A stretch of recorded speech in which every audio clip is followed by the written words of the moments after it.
ሁላችሁንም ሰላም ብያለሁ።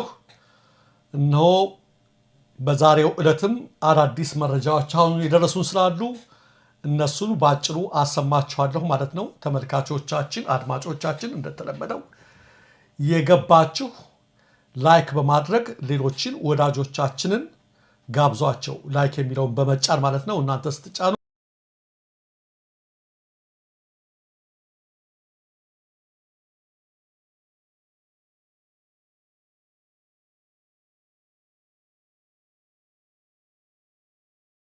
ባጫ ይሄም ከራሱ አይደለም የሚናገረው፣ አንቺ ቅድም እንዳልሽው ማለት ነው። ከትናንት በስቲያ የሚያለው ዛሬ የሚያለው የአብይ ንግግር ነው።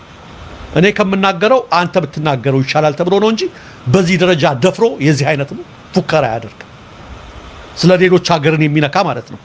ለምገት አብይ ሊቆጣኝ ይችላል መስለሚት ስለዚህ እንዲህ ብለህ አስፈራራልኝ ተብሎ የተባለውን ነው። ምክንያቱም አብይ ካሁን በፊት ብሎት አላመረበትም። መንግስታችን ተነካ ብለው ከሱሉልታ መጡ የሚለውን ባጫ በሌላ ዘዴ ተናገረው። ባዶ እንኳን ቢሆን አይገቧትም እንተላለቃለን ያለው 4 ኪሎ የዘረኝነት ቅስቀሳ ነው። አንድ ጀነራል ነኝ ሲል ከነበረ ሰው የተሰማ ነው። ግን ባጫ ይሄን ያህል ከንትራ መጣ። የዛሬ 2 ዓመት ባጫ ምን እያደረገ ነበር? የዛሬ 2 ዓመት እኮ በነገራችን ላይ የማረኩት ኤርትራውያኖች ናቸው።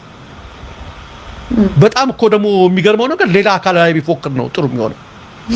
አሁን እነሱ ለማያውቁሽ ታጠኝ ብለው ነው የሚስቁት። የታቅሻለሁ የማቅሽ ቦታ ጠፋኝ አለ ሸምሱ። እንደዛ ነው የሚሆነው። ለምን ነው ተገድ ባጫ ነው አሁን እንደዚህ ቢሆን ምናምን ነው የሚሉትና ባጫ የዛሬ 2 ዓመት አምባሳደር ሆኖ ናይሮቢ ላይ የኤርትራ የነጻነት ቀኗን ስታከብር ሲያጫውቷቸው ነበር። በችሎታቸው በታወቁበት ችሎታቸው የኤርትራ ባለስልጣናት እየደነሱ እስኪ እናያቸው።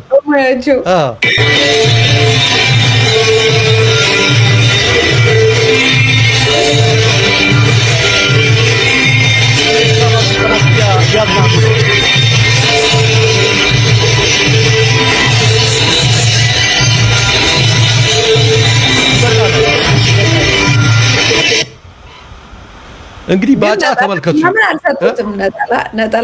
እሱማ መሀል ሆኖ በጣም ጎበዝ ናቸው። በነገራችን ላይ ዳንስ እንትናም ጽፎላቸዋል። ተስፋዬ ገብረአብ ነፍሱ ይማርና እንደንዝርት ነው የሚሾት አለ። በቃ ተታታታ ብሎ ነው እንትን የሚሉትና ኃይለኛ ናቸው በጣም እንዲህ አይነት ሰውዬ ናቸው። ይሄ ብቻ አይደለም እኮ ባጫ እኮ ሲናገሩ ኢቭን ደግሞ ደጋግሞ አንድ ነገር ሲናገረው ከንግግሩ ይወጣል። አሁን አንድ ጊዜ ምንድን ነበር ያለው? የጦርነትን አስከፊነት የሚያውቀው የሞተ ሰው ብቻ ነው ይላል። የሞተ ሰው ምን ያውቃል? እስኪ እንስማው። ደጋግሞ የሚናገረው አስከፊነት የሚያውቅ የሞተ ሰው ነው። ይሄው ሲደግሞ የጦርነትን አስከፊነት የሚያውቅ የሞተ ሰው ነው። ምን ማለት ነው? የመጨረሻ የጦርነትን መጨረሻ የሚያውቅ የሞተ ሰው ነው። ደግሞ የሞተ ሰው እንዴት ያውቀዋል? በጦርነት መከራ የደረሰበት ሰው ነው የጦርነትን አስከፊነት የሚያውቀው ይላል። አሁን መለስ አንዴ ተናግሮታል። ድሮ እንትን ያሉ ጊዜ ከአሁን በኋላ አንዋጋም፣ እኛ ጦርነትን የምናውቀው እንደናንተ በቲዮሪ አይደለም፣ ብዙ ጓዶች ሰውተናል እያለ እንባ ተናልቆት ምናምን አንፈን የጦርነትን መከራና አስከፊነት የሚያውቀው በዛ ውስጥ ያለፈ ሰው ነው የሚባለው። ባጫ ከየት እንደሚያመጣው የጦርነትን አስከፊነት የሚያውቀው የሞተ ሰው ብቻ ነው አለ። የሞተ ሰው እኮ ያውቀው። መረተው ተው አትቀላቅለው ተው። ለምንድን ነው የሚቀላቅለው? ለምንድን ነው እንደዚህ ሆነው? ለመሆኑስ ለምን ባጫ ተባሉ? እስኪ በል ነገር ብቻ ነው ሌላ ነገርስ እንትን ያደርጋሉ ብዬ ነው። ወተት በደል ነበርና እኔ ዛሬ ወተት በተላላታችሁ ብሎ ይሄ ለእርዳታ የሚመጣው ተከዘዘ ትንሽ ቢወሰድልንጠጣው በጣም ከመጠን በላይ ውሃ ጨምሮበት በጠበጠና አንዳንድ ብርጭቆ መጠጣት ሲገባ ሶስት አስጣጣ። ስለዚህ አንዱ ተሰውቷል። የአዳማ ልጅ ተወልዶ እዛ ከኛ ጋር ነበር። አንበጫ ብቻዋለ እዛ ባጫ ሆነ። አሁን እሱ ፈልጎት ወደ ባጫ ፈልጎት ባጫ ብሎ አላለ። ወተቱን ስላበጫበጨው የራሱ ስም እንኳን የሌለው ሰው ነው ማለት ነው እንደሚፎክረው። የራሱ ስም እንኳን የሌለው ሰው ነው እኮ ማለት እኮ ነው። አዎ ነገሩ ግን እኔ ወተት ብቻ አይመስለኝም። ባይተሻል ንግግሩም ላይ ሁሉንም ነው የሚያበጫብጩት ማለት ነውና እንግዲህ ይሄን ያሉት አባዱላ ገበዳ ናቸው። አንዳንድ ይደርሰን የነበረው ወተት ልበጥብጥ ብሎ 3 ብርጭቆ ወደ ለቀቀብን። በቃ በዛ ምክንያት ባጫ ተባላሉና ለካ አንዳንድ ጊዜ መቼም ያም ብቻ ሁሉ ኪነቱም ጋር ራስም ጋር በአሩም ጋር እዚህም ጦርነቱ ጋር ደግሞ የሽምቁ ውጊያ ጥበብ የሚልም አንድ መጽሐፍም ደርሰው ነበር። ያልገቡበት የለምና ኤኒዌይ አማራ ክልል ቢሆን የተካሄደው እንትን ጫና አድርገው ስሜን አስቀየሩኝ ምናምን ይል ነበር ግን ራሳቸው ናቸው ያው እንትን ያደረጉለት። ለማንኛውም አንዳንዴ ምንድነው የሚባለው ጂብ የማያውቁት ሀገር ሂዶ ቁርበት አንጥፉልኝ አለ የሚባል ነገር አለና ትክክለኛው ሰው ለትክክለኛው ቦታ ላይ ቢናገር ጥሩ ነው የሚለው ምክር ቢያንስ ያልተማረከ ቢያንስ የምናምን አሁን ሰሞኑን አንድ ማህበራዊ ሚዲያ ላይ አይተሽ ከሆነ በሉ ተጫዋቱ እኔ ሂድ የሚል በፎቶ የመጣ ቀልድ አለ። አንቺ ማትፈልጊውን ነገር ከተነሳ ማለት ነውና እኔ እንደውም ነባጫ ባዱበት ላይ የተማረከ ሰው እስከምን ደረጃ ድረስ ነው ማድረግ የሚያገኘው ብሎ አንድ ጥያቄ ሲያነሳ ባጫ በሉ ተጫዋቱ እኔ ሂድ ያለ ነው የሚመስለኝና ትክክል አይደለም። ፉከራውም ተገቢ አይደለም። ይሄን መንገድ አያዋጣም። ትክክልም አይደለም ብቻ ሳይሆን የጥፋት መንገድ ነው ለማለት ነው። የጥፋት መንገድ ነው። ሌላ መቆኛ መቀለጃ መሆኗ ብቻ ነው የሚያሳዝነኝ ሀገራችን። ትክክል። ቅድም አንድ ነገር ተናግሬያለሁ መቲ ሰምተሽኝ ከሆነ ኬኛ እያሉ መሬትን ምንን የብሔር ከማስያዝ ባሻገር ለአስከሬን ብሔር የሚሰጡ አስከሬንም በዘረኝነት የሚጠራ አገዛዝ ኢትዮጵያ ዲዘርቫት የኢትዮጵያ ሕዝብ አይገባው ስል ነበረ። ለተቃውሞ አይደለም ይሄን ያልኩት። ይሄን ቪዲዮ ስሙት። አስከሬኑን ተቦርና ይመስለኛል እንትን ያለው ያወጣው ከእንትን ላይ እናመሰግናለን። እስኪ ስሙት መጀመሪያና የትኛውን አብይ እንደምናምነው። አስከሬን ሬሳ ዘር የለውም።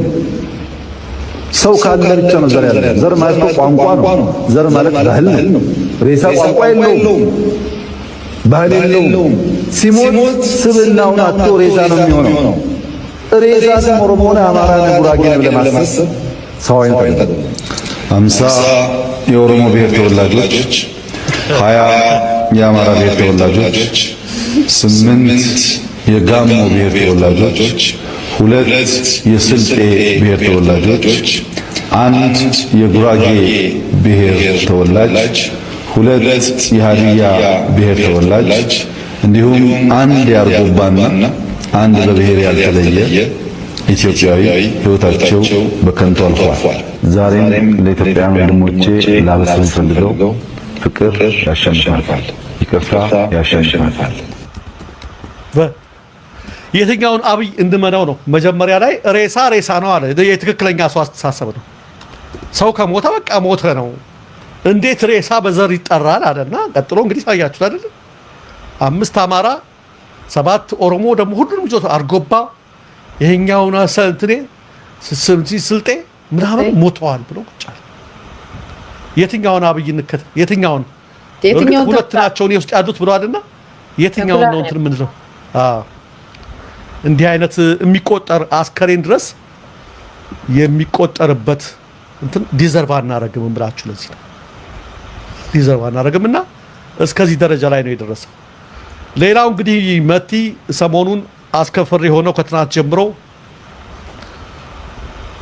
የፋኖ ኃይሎች ምናልባት ከሱ በፊት እሱ ዋና ዜናችን ስለሆነ ኢቲቪ ላይ ስለ ችግኝ ተከላ የተናገሩትን አይደል? መቀለጃ ከሆነናል ሙሉ በሙሉ አንዴ ልጋብዛችሁ። እሺ ማን ነው ምንድነው አሁን እዛ አንድ ሀገራዊ ምክክር የሚል ምናምን እንደዚህ በጣም እየኮሩ ያሉ ሰዎች እንደው ማን ነው በማን ላይ ወድቃለች እቺ ሀገር የሚለው ብዙ ማሳየት በተጨማሪ በጫጫ ከሚሰጠው በተጨማሪ በጫጫ ያሉ በየበረሃው የሚመጡ ታጣቂዎች የተሻለ አገልግሎት ያገኛሉ በደኑ በጫጫ ምክንያቱም መኖራቸው መተዳደሪያቸው አድርገው እነሱም ይሄንን መሳተፍ ነበረባቸው። አትሊስት በኔ ምክንያቱም ከኔና ካንተ በተጨማሪ የደን አገልግሎትን እያገኙ ነው። ስለዚህ ከዚህ አንግልም መታየት አለበት። አንተ ወይም ደግሞ ለዶክተር መሐሪ ችግኝ ከሚሰጠው በተጨማሪ በጫጫ ያሉ በየበረሃው የሚመጡ ታጣቂዎች የተሻለ አገልግሎት ያገኛሉ በደኑ በጫካው ምክንያቱም መኖራቸው መተዳደሪያቸው አድርገው እነሱም ይሄንን መሳተፍ ነበረባቸው አትሊስት